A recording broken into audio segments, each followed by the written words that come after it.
الرحمن الرحيم يا أيها الذين آمنوا توبوا إلى الله توبة نصوحا عسى ربكم أن يكفر عنكم سيئاتكم ويدخلكم جنات تجري من تحتها الأنهار يوم لا يخزي الله النبي والذين آمنوا معه نورهم يسعى بين أيديهم وبأيمانهم يقولون ربنا أتمم لنا نورنا واغفر لنا إنك على كل شيء قدير. سورة التحريم آية نمبر 8. رب اشرح لي صدري ويسر لي أمري واحلل عقدة من لساني يفقهوا قولي رب زدني علما اللهم رب زدنی علما آمین. ہر قسم کی تعریف توصیف کبریائی بڑائی اس رب ذوالجلال کے لیے ہے جنہوں نے ہمیں اس دنیا کے اندر پیدا کیا اور پیدا کرنے کے بعد اللہ رب العالمین نے ہمیں یوں ہی بیکار نہیں چھوڑا بلکہ ہماری رہنمائی ہماری رشد و ہدایت کے لیے اللہ رب العالمین نے اس دنیا کے اندر کم و بیش 1,24,000 انبیاء کرام کو مبعوث فرمائے. درود و سلام کا نزول ہو تمام انبیاء کرام پر اور خصوصاً ہماری آخری نبی احمد مجتبیٰ محمد مصطفیٰ صلی اللہ علیہ وسلم پر درود و سلام کا نزول ہو. محترم سامعین کرام، خطبہ مسنونہ کے بعد میں نے سورۃ التحریم کی آیت نمبر 8 آپ کے سامنے تلاوت کی.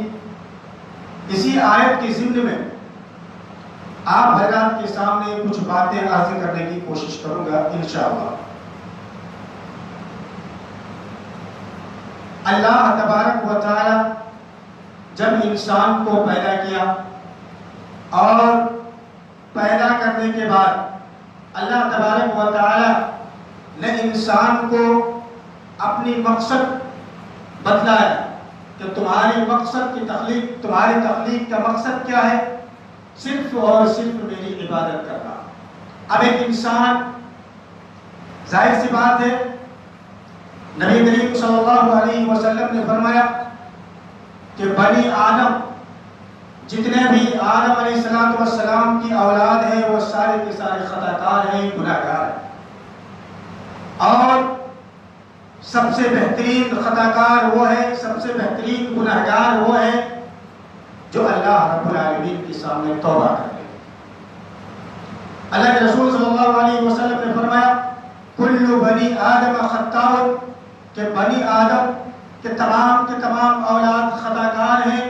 وخیر الخطائین، اور سب سے بہترین خطا کار وہ ہے التوابون، جو اللہ رب العالمین کے سامنے توبہ کرے.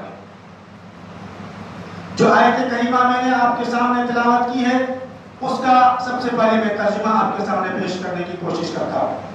اللہ تبارک و تعالی نے ارشاد فرمایا یا ایھا الذین آمنوا، اے ایمان والو، توبوا الی اللہ، اللہ رب العالمین کے سامنے تم توبہ کرو، اللہ رب العالمین کے حضور تم توبہ کرو، اللہ رب العالمین کے جناب میں تم اللہ سے توبہ اور استغفار کرو. توبۃ نصوحا، کیسی توبہ؟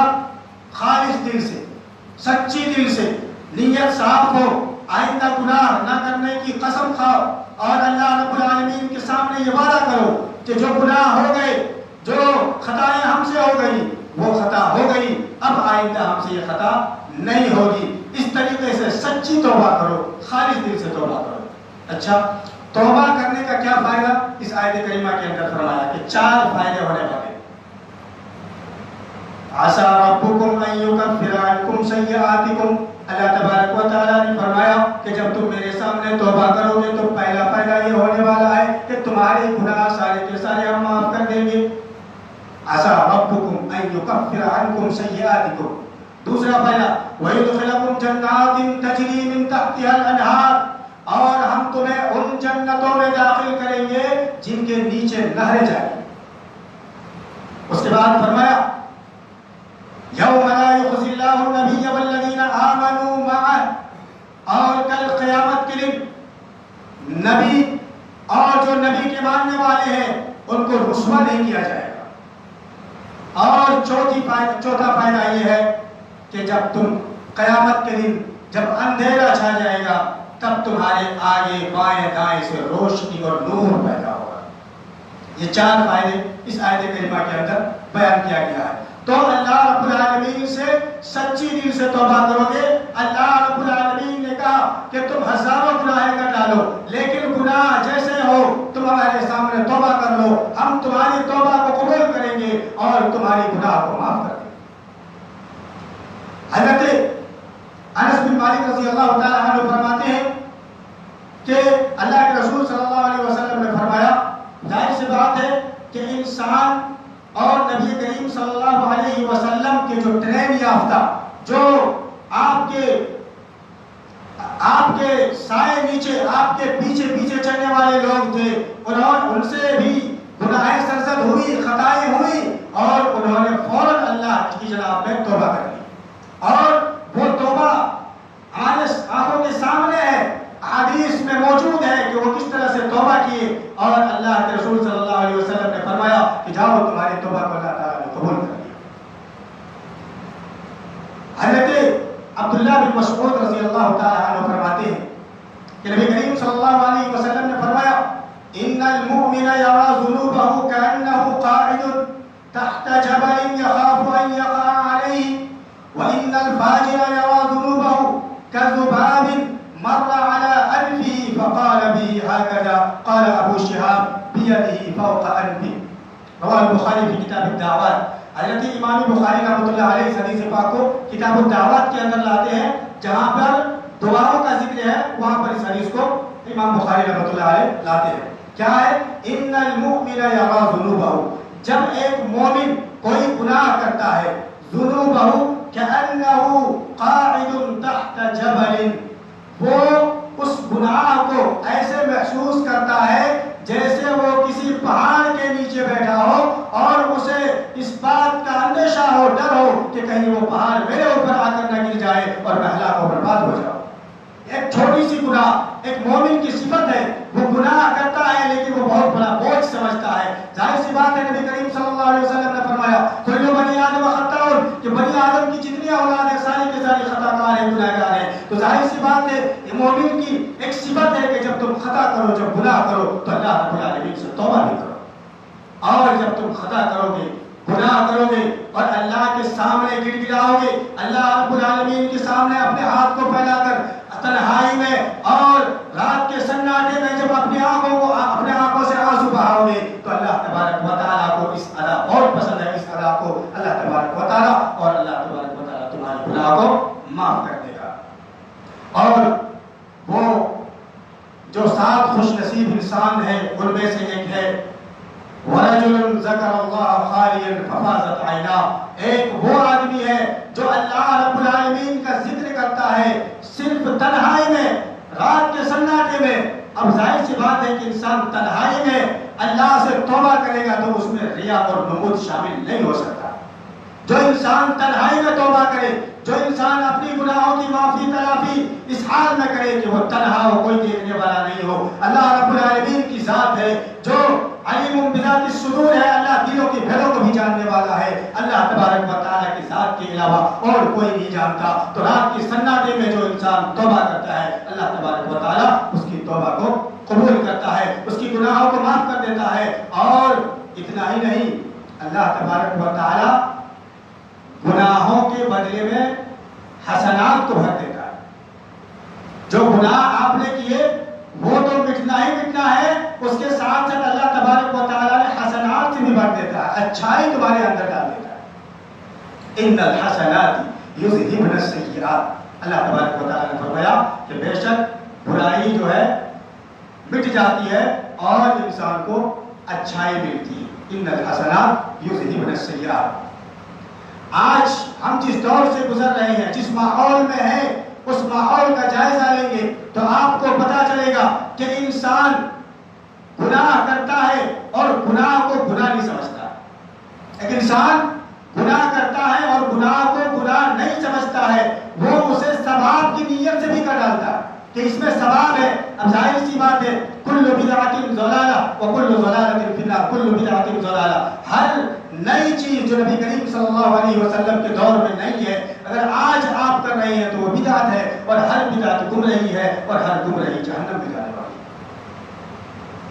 آج ماحول کا جائزہ لیں گے تو آپ دیکھیے کہ کوئی قبروں اور مزاروں کا طواف کر رہی ہے, اس سے استغاثہ کر رہی ہے, اس سے مدد طلب کر رہی ہے اور اس کو حاجت روا اور مشکل کشا سمجھ رہی ہے. اور جب کوئی اہل توحید اس کو اس بات سے منع کرے روکے تو بجائے توبہ استغفار کرنے کے وہ انسان اس شخص کے پیچھے پڑ جاتا ہے کہ یہ فلاں شخص ہے اور بری طرح سے اور طرح طرح کے القاب سے اسے پکارنا شروع کر دیتا ہے کہ یہ فلاں ہے فلاں ہے فلاں.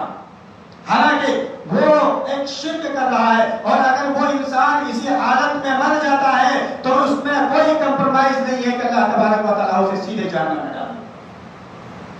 اب اس ماحول میں جب ہم جائیں گے تو پتہ چلے گا کہ انسان برائی کرتا ہے لیکن اس کو برا نہیں سمجھتا ہے, اچھا سمجھ کے کرتا ہے, ثواب کی نیت رکھ کر کے اور اسے کرتا ہے.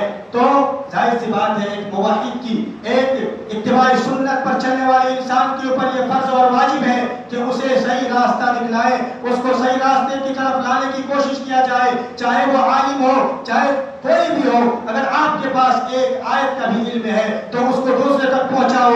بلغوا عنی ولو آیہ, ایک آیت بھی اگر آپ کے پاس ہے تو آپ اسے دوسرے تک پہنچاؤ. اپنے پاس نہیں رکھنا ہے بلکہ دوسرے تک فوراً اسے ٹرانسفر کر دینا ہے. توبہ و استغفار کے تعلق سے نبی کریم صلی اللہ علیہ وسلم کے دور میں جب صحابہ کرام سے کوئی غلطی ہوتی, کوئی گناہ ہوتا تو آپ فوراً اس بوجھ کو محسوس کرتے تھے اور بے چین اور بے قرار ہو جاتے تھے جب تک وہ توبہ و استغفار نہیں کر لیتے تھے, چین سے نہیں بیٹھتے تھے. انہیں اس کے گناہ کو بوجھ کا احساس اسے ہوتا تھا اور فوراً نبی کریم صلی اللہ علیہ وسلم کے پاس آتے تھے اور کہتے تھے کہ اللہ کے رسول صلی اللہ علیہ وسلم ہم نے فلاں گناہ کیا ہے, اس کا کیا حل ہے. نبی کریم صلی اللہ علیہ وسلم اس حل کو بتلاتے تھے اور صحابہ کرام اس پر عمل پیرا ہوتے تھے. اس سلسلے میں حضرت عمران بن حسین رضی اللہ تعالی عنہ بیان کرتے ہیں کہ جہینہ قبیلے کی ایک عورت نبی کریم صلی اللہ علیہ وسلم کے پاس آتی جو زنا کی وجہ سے حاملہ تھی. اس عورت نے کہا اللہ کے رسول مجھے پاک کر دیجیے, اللہ کے رسول مجھے پاک کر دیجیے. نبی کریم صلی اللہ علیہ وسلم نے ان کے جو ذمہ دار گھر کے تھے ان کو بلا کر کے کہا فاحسن الیہا, اس کی اچھی طریقے سے دیکھ بھال کرو اور جب یہ عورت بچہ جنم لے تو اسے میرے پاس لے کر کے آنا. لہذا وہ شخص واپس چلے گئے لے کر کے اور کچھ دنوں کے بعد واپس آتے اور کہتے اللہ کے رسول اس عورت نے بچہ جنم دے دیا ہے. تو نبی کریم صلی اللہ علیہ وسلم نے کہا کہ اس کے کپڑے اسی کے اوپر کس دو اور اسے رجم کرنے کا حکم دے دو. لہذا اس کو رجم کر دیا اور نبی کریم صلی اللہ علیہ وسلم نے نماز جنازہ بھی پڑھائی. حضرت عمر فاروق رضی اللہ تعالی عنہ آتے ہیں, جلیل القدر صحابی, اور جلال میں آ جاتے تھے, فوراً غصے ہو جاتے تھے. نبی کریم صلی اللہ علیہ وسلم کے پاس آئے اور اللہ کے رسول آپ ایسی بدکار عورت کی جنازے کی نماز کیسے پڑھائی؟ آپ نماز جنازہ جو کہ یہ بدکار عورت ہے زنا کا ارتکاب کیا تھا, آپ نے نماز جنازہ کیوں پڑھائی؟ تو اللہ کے رسول صلی اللہ علیہ وسلم نے فرمایا, نبی کریم صلی اللہ علیہ وسلم نے فرمایا کہ لقد تابت توبۃ لو قسمت بین 70 من اہل المدینہ لو سمعتهم وهل وجدت توبۃ افضل من جادت بنفسها لله تعالی. رواہ مسلم. نبی کریم صلی اللہ علیہ وسلم نے فرمایا کہ اس خاتون نے ایسی توبہ کی ہے کہ اگر اس توبہ کو اہل مدینہ میں 70 افراد میں تقسیم کر دیا جائے تو سارے کے سارے 70 افراد کے لوگوں کے لیے کافی ہو جاتا. کیوں؟ اس لیے کہ انہوں نے اللہ کی رضا کی خاطر, اللہ کو راضی اور خوش کرنے کے خاطر اپنی جان ہی اللہ کے راستے میں قربان کر دی. اس سے بڑی توبہ اور کیا ہو سکتی؟ تب حضرت عمر رضی اللہ تعالیٰ عنہ خاموش ہو گئے. اسی طریقے سے حضرت بریدہ رضی اللہ تعالیٰ عنہ فرماتی ہے کہ ایک شخص نبی کریم صلی اللہ علیہ وسلم کی خدمت میں حاضر ہوتے ہیں اور کہتے ہیں یا رسول اللہ طہرنی, اللہ کے رسول مجھے پاک کیجیے. اللہ کے رسول صلی اللہ علیہ وسلم نے فرمایا ویحک تمہارے اوپر افسوس ہو، ارجع فاستغفر اللہ وتب الیہ، جاؤ اور اللہ رب العالمین سے استغفار کرو، اللہ رب العالمین سے توبہ کرو۔ وہ شخص واپس لوٹتا ہے اور واپس جانے کے بعد کچھ دور جانے کے بعد پھر واپس آتا ہے۔ اللہ کے رسول صلی اللہ علیہ وسلم یا رسول اللہ طہرنی، اللہ کے رسول مجھے پاک کیجیے۔ نبی کریم صلی اللہ علیہ وسلم نے جواب دیا کہ جاؤ اللہ سے استغفار کرو اور توبہ کرو۔ پھر وہ شخص واپس جاتا ہے، پھر واپس آتا ہے اور کہتا ہے اللہ کے رسول یا رسول اللہ طہرنی، اللہ کے رسول مجھے پاک کیجیے۔ تا اللہ کے رسول صلی اللہ علیہ وسلم نے تیسرے بار اسے واپس کر دیا۔ وہ چوتھی مرتبہ آتا ہے اور کہتا ہے کہ طہرنی یا رسول اللہ کے رسول مجھے پاک کیجیے۔ اللہ کے رسول صلی اللہ علیہ وسلم نے فرمایا فیما اطہرک، تمہیں کس چیز سے میں پاک کروں؟ اس شخص نے جواب دیا کہ سراغ سے۔ لوگوں کو حکم دیا، لوگوں سے پوچھا نبی کریم صلی اللہ علیہ وسلم نے کہ کہیں یہ پاگل تو نہیں ہے، کہیں اس کا دماغی توازن ٹھیک ہے کہ نہیں ہے، کہیں یہ مجنون تو نہیں ہے، پاگل تو نہیں ہے، کیا یہ بک رہا ہے؟ لوگوں نے کہا اللہ کے رسول اس کا دماغ بالکل صحیح ہے۔ اس کے بعد نبی کریم صلی اللہ علیہ وسلم نے فرمایا کہیں انہوں نے شراب تو نہیں پی رکھی ہے؟ لوگوں نے اس کے منہ جا کر کے سنا اور جواب دیا کہ اللہ کے رسول اس کے منہ سے شراب کی بھی بو بھی محسوس نہیں ہو رہی ہے۔ نبی کریم صلی اللہ علیہ وسلم پوچھتے ہیں کہ کیا واقعات تم نے زنا کیا ہے؟ اس شخص نے جواب دیا ہاں اللہ کے رسول میں نے زنا کیا ہے۔ نبی کریم صلی اللہ علیہ وسلم نے اسے رجم کرنے کا حکم دیا۔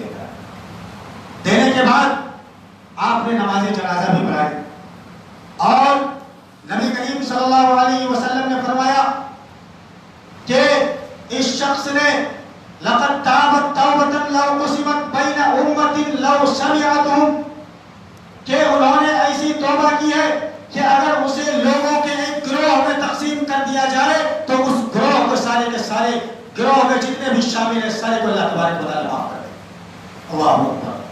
یہ جذبہ، یہ جنت کا حس، جو اس لیے کہ وہ کون لوگ تھے؟ نبی کریم صلی اللہ علیہ وسلم کے دور کے لوگ تھے، وہ نبی صلی اللہ علیہ وسلم کے ٹرین یافتہ لوگ تھے، نبی صلی اللہ علیہ وسلم کے ساتھ اٹھنا بیٹھنا ان کا تھا، نبی کریم صلی اللہ علیہ وسلم کے ساتھ کھانا پینا تھا ان کے ساتھ۔ ظاہر سی بات ہے کہ انسان اچھے انسان کے ساتھ رہتا ہے، اچھے انسان کی صحبت میں رہتا ہے تو وہ اچھا انسان بنتا ہے، اور ایک انسان اگر برے انسان کی صحبت میں رہتا ہے تو وہ انسان کبھی بھی اچھا نہیں بن سکتا، وہ برا ہی بنے گا۔ تو ضرورت اس بات کی ہے کہ اللہ رب العالمین سے جو ہم سے سرزد ہوتی ہے، گناہ ہے، خطائیں ہم کرتے ہیں، فوراً اس کی توبہ کر لیجیے، اور جب توبہ آپ کریں گے تو اللہ کے رسول صلی اللہ علیہ وسلم کی حدیث کے مطابق اللہ تبارک و تعالی معاف کر دیتا ہے۔ اور حضرت انس رضی اللہ تعالی عنہ اپنے دور کے لوگوں کو کہا کرتے تھے انکم لتعملون اعمالا هي ادق في عينكم من الشعر ان كنا لنعدها على عهد النبي صلی اللہ علیہ وسلم من الموبقات، بے شک تم ایسے عمل کرتے ہو جو تمہاری نظروں میں ایک بال کے برابر یعنی معمولی ہے، لیکن نبی کریم صلی اللہ علیہ وسلم کے دور میں ہم اس گناہ کو مہلک گناہ سمجھتے تھے، بربادی کی گناہ سمجھتے تھے، اور ہلاکت و بربادی کی گناہ ہم سمجھتے تھے۔ آج ہم گناہ پر گناہ کرتے ہیں لیکن اسے گناہ نہیں سمجھتے ہیں۔ مثال کے طور پر آج ہم 5 وقت کی نمازوں کو، فرض جو نماز ہمارے اوپر اللہ تبارک و تعالیٰ نے کیا ہے اس کو ہم چھوڑ دیتے ہیں اور اس میں سستی اور غفلت برتتے ہیں، اور ہمیں احساس تک نہیں ہوتا کہ ہم نے نماز پڑھی کہ نہیں پڑھی، عصر کی نماز پڑھی کہ نہیں پڑھی ہے، ظہر کی نماز پڑھی کہ نہیں پڑھی ہے۔ سودی لین دین ہمارا شیوا بن چکا ہے، شراب نوشی عام ہو چکا ہے، اور زناکاری، بدکاری، عیاشی اور عریانیت جیسی فحاشی بیماری ہمارے معاشرے میں تڑپ رہی ہے، اور ہم دیکھتے رہ جاتے ہیں۔ اور ہمیں اگر کوئی عالم کوئی کچھ بات بتلاتا ہے تو کہتے ہیں یہ تو فیشن ہے۔ یہ کیا ہے؟ فیشن ہے۔ فیشن کے طور پر لوگ سگریٹ پیتے ہیں، شراب پیتے ہیں، جوا بھی کھیلتے ہیں، اور ایک فیشن کے طور پر اسے گناہ نہیں سمجھتے ہیں، جبکہ حضرت انس رضی اللہ تعالی عنہ کہتے ہیں کہ اپنے دور میں جو تم بال کے برابر بھی جو معمولی گناہ سمجھتے ہو وہ گناہ ہم نبی کریم صلی اللہ علیہ وسلم کے دور میں مہلک گناہ سمجھتے تھے۔